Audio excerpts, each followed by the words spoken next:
بسم اللہ الرحمن الرحیم۔ میرا نام فیضان الحق ہے اور میں آج سے قرآن کریم جو ہے وہ سٹارٹ کر رہا ہوں، آسان ترجمہ و مختصر تفسیر قرآن کے ساتھ۔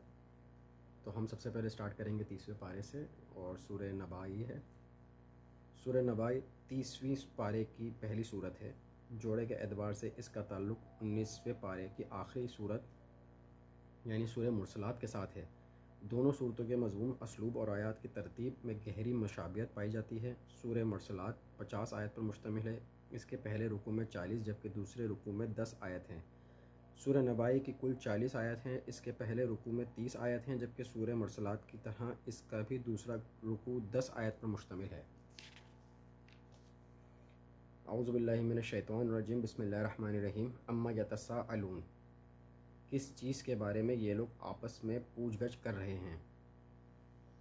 یہ منظر کشی کا بہت خوبصورت انداز ہے۔ ان دو الفاظ میں گویا اس بے چینی اور ہلچل کی تصویر کھینچ دی گئی ہے جو اہل مکہ کے ہاں رسول اللہ صلی اللہ علیہ وسلم کی دعوت کے سبب پیدا ہو گئی تھی۔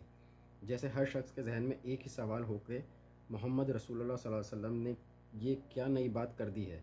یہ بھلا کیا بات ہوئی کہ ایک دن یہ دنیا ختم ہو جائے گی، پھر قیامت برپا ہوگی، تمام انسانوں کو پھر سے زندہ کر لیا جائے گا، ہر انسان سے اس کے ایک ایک عمل کا حساب ہوگا۔ عن النباء العظیم، اس بڑی خبر کے بارے میں یعنی قیامت کی خبر کے بارے میں، جیسے سورہ مدثر میں فرمایا گیا ہے انہا لا احد الکبری، یقیناً یہ بہت بڑی باتوں میں سے ایک بات ہے۔ الذی ہم فیہ مختلفون، جس کے بارے میں یہ اختلاف رائے میں مبتلا ہو گئے ہیں۔ قیامت کے بارے میں تفصیلات سن کر ان میں سے کوئی کچھ کہتا ہے، کوئی کہتا ہے کہ مرنے کے بعد انسانوں کو دوبارہ زندہ ہونا بالکل بعید القیاس ہے، کوئی کہتا ہے کہ ہمارے معبودوں کے ہوتے ہوئے ہم سے کوئی محاسبہ نہیں ہو سکتا۔ غرض جتنے منہ اتنی باتیں، ہر کوئی اپنی اپنی رائے دے رہا ہے۔ کلا سیعلمون، نہیں عنقریب یہ جان لیں گے، عنقریب اصل حقیقت ان لوگوں پر منکشف ہو جائے گی، وقت آنے پر یہ لوگ اپنی آنکھوں سے سب کچھ دیکھ لیں گے۔